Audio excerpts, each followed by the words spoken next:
نماز کے بغیر جو اپنی زندگی گزارتے ہیں ان کی زندگی میں سوائے ٹینشن اور دکھ کے اور ہو کیا سکتا ہے؟ خشوع کے ساتھ نماز کرنا سیکھو. نماز پڑھنے کے بعد آپ ہلکے پھلکے پاؤ گے اپنے آپ کو. رقت کے ساتھ اللہ کے حضور گڑ گڑاتے ہوئے سجدے کرو, اس کا اپنا سرور پاؤ گے. اللہ اکبر. لیکن ایک بندہ کہے کہ جناب میں نماز پڑھتا ہوں لیکن ایسی کیفیت تو پیدا نہیں ہوتی, تو شیطان اس کو کہتا ہے کیا فائدہ ایسی نماز پڑھنے کا. لوگ بھی کہتے ہیں فلاں بندے سے یہ جرم بھی سرزد ہوتا ہے, نماز بھی پڑھتا ہے, اس کی نماز کو مورد الزام بناتے ہیں. تو بندہ بھی کہتا ہے چھوڑے, نماز نے مجھے کیا فائدہ دیا. لیکن کہا نہیں, نماز نہیں چھوڑنی. پہلے فرمایا نماز میں خشوع کرتے ہیں, یہاں فرمایا نماز کی محافظت کرتے ہیں. اگر کسی وجہ سے خشوع پیدا نہیں ہوتا چھوڑتے پھر بھی نہیں ہے. یہ اللہ کا فریضہ ہے. محدث کچھوچوی علیہ رحمہ سے ان کے ایک مرید نے کہا حضرت نماز پڑھتا ہوں لطف نہیں آتا, مزہ نہیں آتا. تو آپ نے حیرت سے کہا کہ اس کے باوجود پڑھتے تو ہو؟ کہا جی وہ تو اللہ کا حکم ہے, وہ تو پڑھتا ہوں. تو محدث کچھوچوی علیہ رحمہ جھومنے لگے, کہا واہ واہ تم لطف کے بندے نہیں اللہ کے بندے ہو.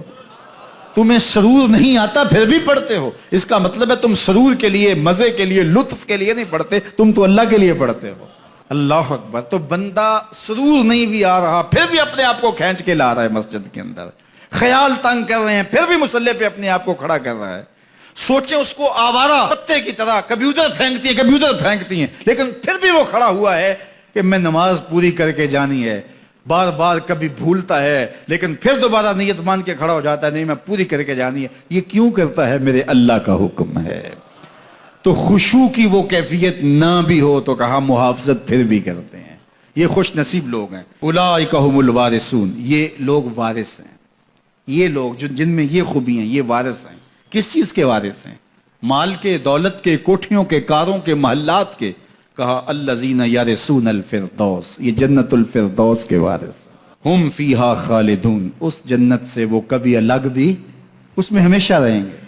چونکہ موت کو بھی موت آ چکی, اب موت بھی نہیں, اب ہمیشہ رہیں گے. اللہ تعالیٰ فرمائے گا اَرَضِیتُم. جنتیوں کیا راضی ہو؟ اہل جنت کیا تم راضی ہو؟ تو وہ کہیں گے ہمیں کیا ہوا کہ ہم راضی نہ ہوں, ہمیں تو وہ ملا جس کا ہمیں تصور بھی نہیں تھا. ہمیں جنت مل گئی, محلات و قصور مل گئے. جو سب سے آخر میں جنت میں جائے گا, سب سے آخر میں, جس کو ہماری پنجابی میں پھاڑا کہتے ہیں, سب سے آخر میں, اس کو جنت میں کتنی جگہ ملے گی؟ جو بندہ سب سے آخر میں آتا اس کو دھوپ میں جگہ ملتی ہے, جو اس سے تھوڑا سا پہلے آگا اس کو برآمدے میں ملی, جو اس سے پہلے آیا اس کو اندر جگہ ملی. ایسے ہی ہوتا ہے. تو جو سب سے آخر میں جائے گا جنت میں تو وہ سب سے بڑا گنہگار ہوگا, اور جہنم کے رگڑے سہ سہ کے وہ جہنم سے نکلے گا سب سے آخر میں. بخاری شریف میں تذکرہ موجود ہے. اللہ کے حضور حاضر ہوگا اور اللہ اس بندے کو کہے گا بتا کیا چاہیے. وہ کہے گا مالک مجھے یہ چاہیے. اللہ فرمائے گا لکا ما تمنیت, جو تو نے آرزو کی جات سب کچھ میں نے تیری جھولی میں ڈال دیا. اب جنت میں چلا جائے گا. اب اس کو تو یہ ہوگا سایہ دیوار میں جگہ مل جائے تو غنیمت ہے. جنت کے کسی درخت کے نیچے جھونپڑا لگا لوں تو کافی ہے. چلو کوئی 2 مرلے کا 3 مرلے کا کٹھیا بھی مل جائے تو کافی ہے. اس کے لیے تو اتنا ہی کافی کہ جہنم سے نکل گیا. لیکن اس کو کہا جائے گا جا جنت میں چلا جا, اور تیرے لیے جنت میں دنیا سے 10 گنا جگہ ہے. دنیا سے, بخاری کی روایت, 10 گنا جگہ. یہ 7 بر اعظم پہ پھیلا ہوا جہاں, اور اس کو 10 سے ضرب دیں, اتنی جگہ اس کی ہے جو سب سے آخر میں جائے گا. جب اللہ یہ فرمائے گا تو وہ کہے گا اتسخر وانت الملک. میرے رب تو مجھے رب ہو کے مذاق کر رہا ہے, مالک ہو کے مجھ سے مذاق کر رہا ہے, بادشاہ ہو کے مجھ سے مذاق کر رہا ہے. اس کو لگے گا ہی نہیں کہ مجھ کو, میں ساری زندگی پاپ کرنے والا لیکن ایمان کا چراغاں تو اندر تھا.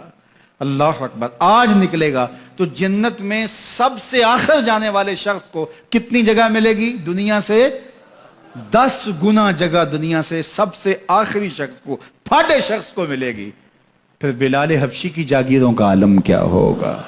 ابو بکر عمر کی جاگیروں کا عالم کیا ہوگا؟ بابا فرید گنج شکر, داتا گنج بخش علی اجویری, شیخ احمد مجدد الف ثانی کی جاگیروں کا عالم کیا ہوگا؟ مالک کے حضور جب بندہ عزت سے سر جھکا دیتا ہے اللہ کی رحمتیں بندے پہ نازل ہوتی ہے. ایک روایت میں آتا ہے جب بندہ نماز کے لیے کھڑا ہوتا ہے, ابھی اس نے سجدے میں جانا ہوتا ہے, ابھی وہ قیام ہی کرتا ہے, اللہ فرماتا ہے میرے بندے کے گناہ جو ہیں اس کے بدن سے نکال کے ایک سمت کر دو تاکہ میرا بندہ اس حالت کے اندر میرے حضور حاضر ہو کہ وہ گناہوں سے پاک اور صاف ہو۔ حضرت نبی رحمت صلی اللہ علیہ وآلہ وسلم فرماتے ہیں کہ پھر اس کے سارے گناہ اس کے بدن سے اتار کے ایک سمت رکھ دی جاتی اور بندہ مصلی پہ سبحان ربی العالی کے نغمے الاپتا ہے، رکوع کرتا ہے، سجدے کرتا ہے۔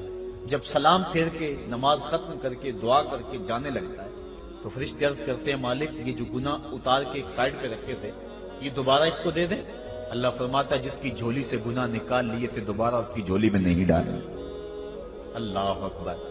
اور ایک روایت کے لفظ ہیں کہ جب بندہ نماز کے لیے کھڑا ہوتا ہے اس کے کندھوں کے اوپر سارے گناہ آ جاتے ہیں اور اس کے سر کے اوپر گناہ آ جاتے ہیں۔ جب رکوع میں جاتا ہے تو کندھوں والے گناہ گر جاتے ہیں، اور جب بندہ سجدے میں سر رکھتا ہے تو اللہ تعالیٰ اس کے سارے گناہوں کو ختم کر دیتا ہے اور وہ بالکل پاک ہو جاتا ہے۔ حضرت سلیمان فارسی ایک دن ایک درخت کے نیچے کھڑے تھے، آپ نے درخت کی شاخ کو پکڑ کے جنبش دی، حرکت دی، موسم خزاں تھا، درخت کی شاخ کے سارے زرد پتے گر گئے۔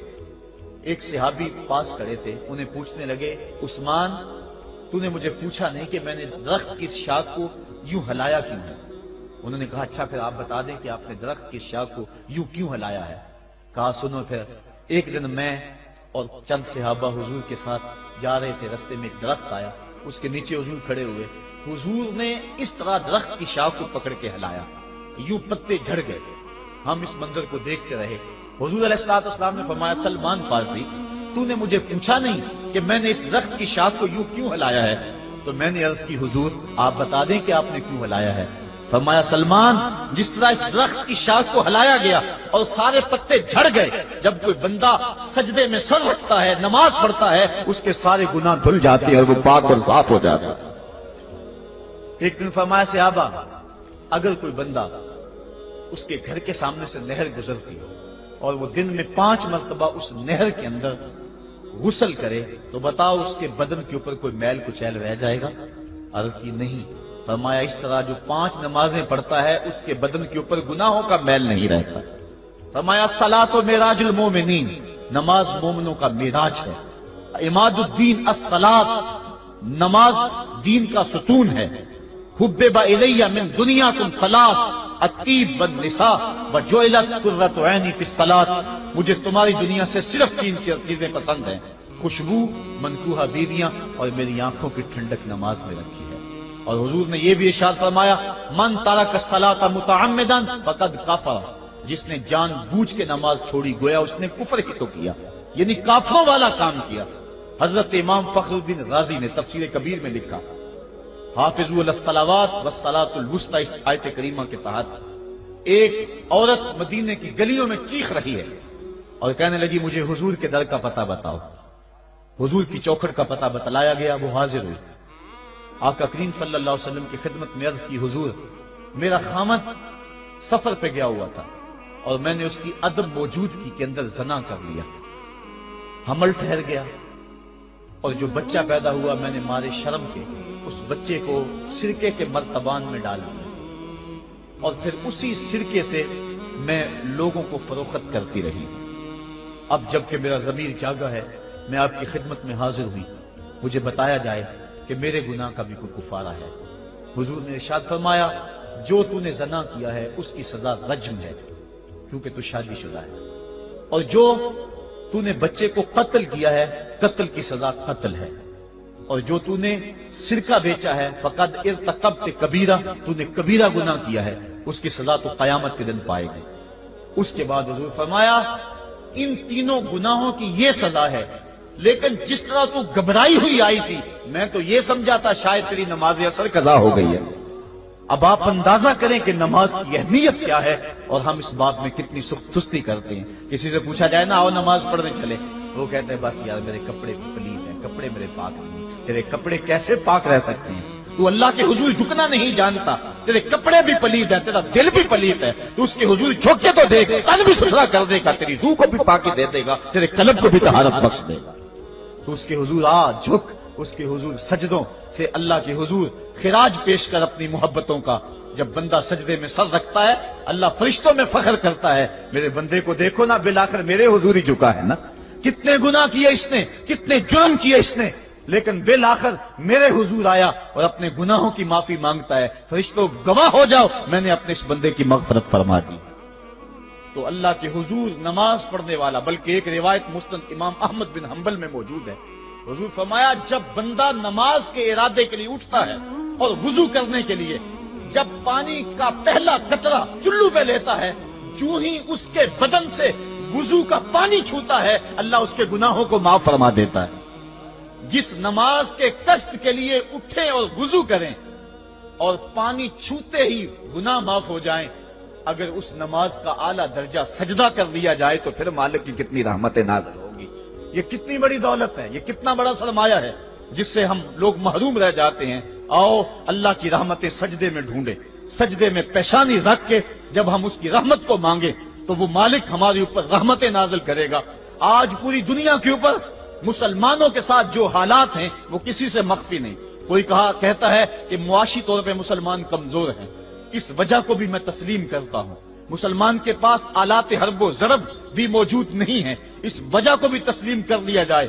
سیاسی طور پہ مسلمان کمزور ہیں، اس وجہ کو بھی تسلیم کر لیا جائے۔ یہ ساری وجہیں اپنی جگہ پہ، لیکن یہ بھی تو سنو، مسلمانوں کی تعداد اس وقت 1.40 کروڑ ہے۔ افرادی قوت اتنی کبھی بھی مسلمانوں کی نہیں ہوئی تھی۔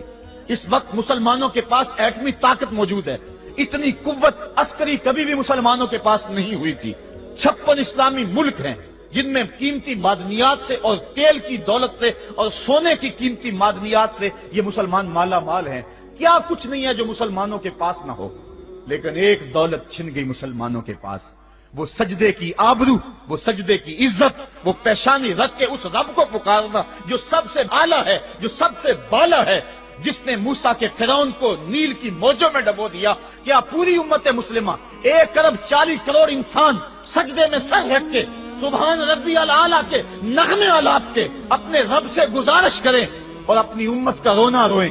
کشمیر میں لٹتی ہوئی جوانیاں اور پل قدس کے اندر بہتا ہوا خون، شبرغان سے لے کر کابل و قندھار تک اور موصل سے لے کر تقریب تک مسلمان کے اوپر جو ظلم و تشدد ہو رہے ہیں، اپنے رب کے حضور اس کا دکھڑا سنائیں اور اپنے مالک کو کہیں میرے مالک ہم لٹ گئے، ہم کٹ گئے، ہم پٹ گئے، اسلحے بھی موجود، افرادی قوت بھی موجود، سیاسی طاقتیں بھی موجود، لیکن اس کے باوجود مسلمان دبتا چلا جا رہا ہے۔ اسی کشتی کو ہے خوف تلاطم صدحیف منہ موڑ دیے تھے جس نے بڑھتے ہوئے طوفانوں کے، جو 300 تو کر جرت اور وہ طاقت اور وہ عظیمت کی داستانیں رقم کرتے ہیں کہ مالک تو بھی اس دن کو یوم فرقان کہہ کے پکارتا ہے۔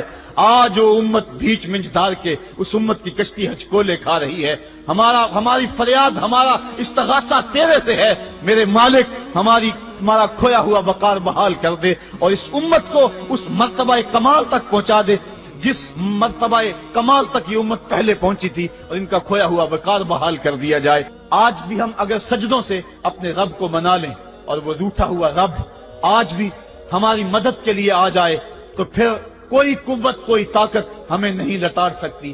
آئیے ہم سجدے سے اپنے مالک، اپنے خالق اور اپنے رازق کے حضور اپنی محبتوں اور اپنی الفتوں کا خراج پیش کریں۔